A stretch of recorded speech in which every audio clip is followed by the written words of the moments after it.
she's mine, she's mine, she's mine, she's mine.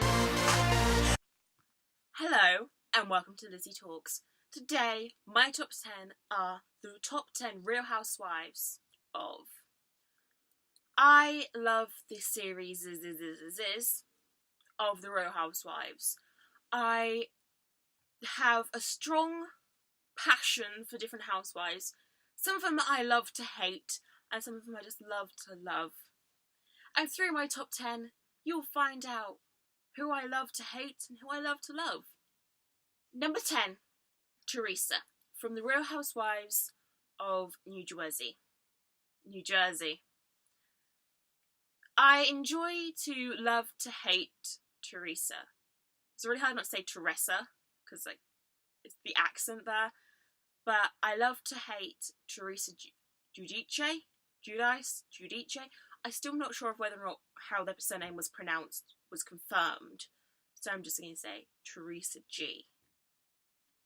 She has one of the most distinguishable catchphrases, which was, "Melania, get down from there!" which was repeatedly used in memes on the internet and on the show and everywhere else. And I enjoy to love to hate her because she has one of the most annoying stories. And I know it's her life, but I just can't understand why everyone loved her. No, she's not one of the best people. But most of these people aren't the best people. She's not any better than any of these other Real Housewives. So I don't understand how she can get so much love, or these other housewives can get so much hate. Number 9, Ramona, from the Real Housewives of New York. I quite enjoyed to love to hate her, mainly because I used to kind of understand what I think I understood of her, but then she just annoyed me, and I was just like, nah, I actually kind of I'm starting to love to hate you. Number 8, Esther, from the Real Housewives of Cheshire. So she's the only person who's from the English version, because most of them, it just feels like I'm watching Made in Chelsea. It just has that fake vibe, and I'm not just going with all the Botox. Most of them just had this kind of fake vibe, and even though she probably had some of the most body modifications happen, she was very honest. She's like, I don't like you. Why are you crying? I don't get this. And most of them wouldn't listen to her. So I was just like, you can do something when you close your mouth, and that's listen. But they weren't listening. They were just going, she said this. Well, actually, she didn't. You just took completely what she didn't say and twisted it to make her into this cartoonesque villain because of her accent. And it's not James Bond. It's not. You can't just racially profile them because you're not in this stupid cinematic universe. Number 7, Sonya, from the Real Housewives of New York. She is a trainload of crazy, and I love that about her. So I associate with the whole trainload of crazy situation, but unlike her, I'm so much further down the scale. But whenever she was going on about these plans that she's got for the future, I was just like, yeah, you can do this. You're an amazing person. Don't let any of those other ones be stupid towards you. And then the whole Ramona thing and the whole court cases and everything. It's just a lot of crazy for her to not be able to cope with because it wasn't really her type of crazy. I was just like, oh, honey. The funeral for her dog as well. Everyone else was looking how she was odd. I'm like, most of those women have done crazier. And I'm not talking about all the alcohol they've been drinking.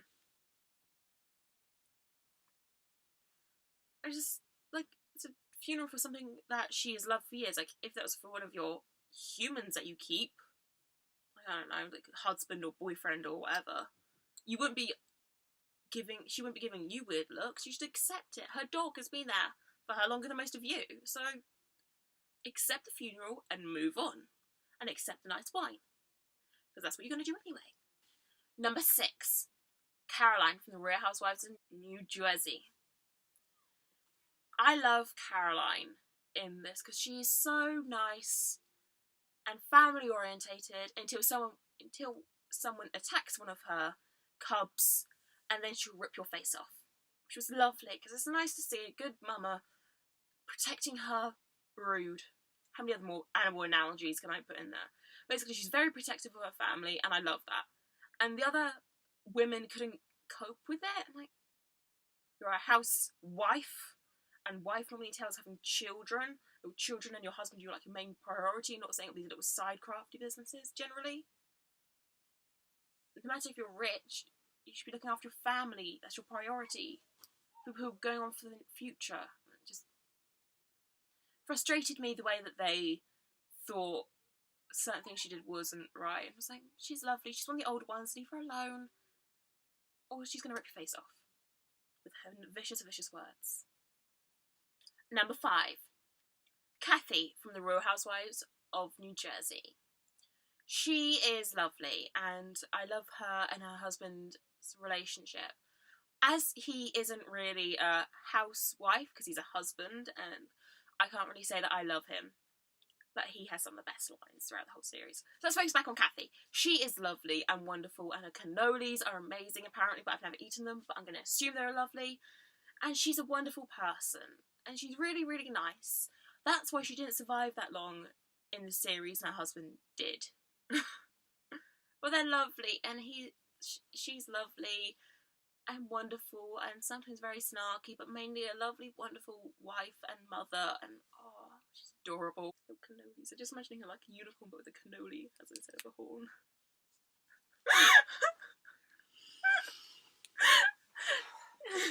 Come on. Cannoli corn. Number 4, Bethenny Frankel.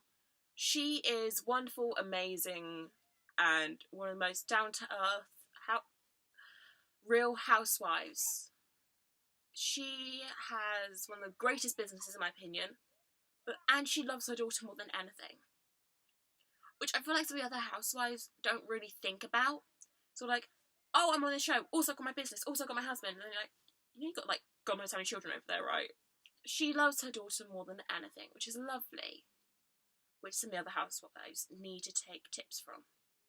She has one of the greatest businesses, and one of my greatest memories of Bethenny is when she like turns up to like for a wine session, because it seems that all these women do, with one of the other housewives, and she turns up in her skinny girl car, and the other's like, oh, how dare you do that? She's like, well, I'm promoting my business because I'm not stupid. And just stuff like that makes me love her more. Like, I don't think there's ever been like an episode where I have ever like disliked Bethenny. Some of my like some of my favourite gifs have, or gifs, whatever, have been of Bethenny, and some words which I cannot say on here, but it's a lot of beeping. And they're some of my best favourite quotes, because she has some of the amazing lines come from her brain. And like the other 3 after her, she doesn't suffer fools gladly. Number 3, Erica Jane. She is from the Real Housewives of Beverly Hills, and I found her fascinating. And it wasn't because of what she did or who she married or anything like that. She just had a very fascinating personality. And sometimes I disagreed with her, but generally I was just like, yeah, okay. Because she's such an awesome person. And I just love her. She's in my top 7 of who I follow on Twitter. She is amazing and fabulous and wonderful. Number 2, Kim Richards. She is one of the strongest women on TV. She was helping her ex-husband through his cancer, whilst fighting with her own issues, whilst being in her children's lives while still raising them as a single mum. And I think that's amazing. She is wonderful, and she's kept a sense of humour throughout. She's one of my more favourite guest stars in Sharknado, but she has this wonderful friendship with my number 1. Number 1, Brandi Glanville. Brandi Glanville, who doesn't love her? You know, with her wine and her reference of the country singing, backstabbing man stealer. and her time now in Big Brother. She is an all-round housewife for me. I loved her back when she was just this blonde that was hanging around with a couple of Brits. But she's lovely. Like, even when she's slapping people, throwing wine at them, calling them every name under the sun, swearing. Like, if she was in any other Housewives, apart from Beverly Hills, I think her swearing would have been seen as, is she ill? She isn't swearing. Like, if she's in Orange County, her swearing wouldn't have been counted. Like, am I the only one here? But she's lovely, and honestly, she's my favourite housewife because throughout the rubbish that she had with her ex-husband and and with her sons, she was still able to keep this wonderful Brandi out there. And I think it sucked that she wasn't allowed to have her children on there, and all we saw was a wine-drinking party girl. But she is more than that. And hopefully in the Big Brother house, we'll be able to see this. But anyway, Brandi is queen. Brandi is queen. Well, that was Lizzie Talks with my top 10 Real Housewives of... It's funny. Number 10. Teresa Giudice. I say Teresa Giudice. Giudice. Apparently she can't even say her own surname, so... Number... Ramona. That's my opinion on that.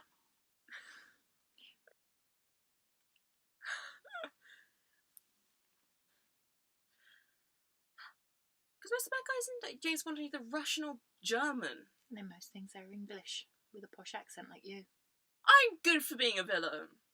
I know that. You're Slytherin through and through. I have a cat, and like me and my cat are ready to like take over the world. You're tight. Only got your evil henchman. Love you, Georgia. Georgie's amazing.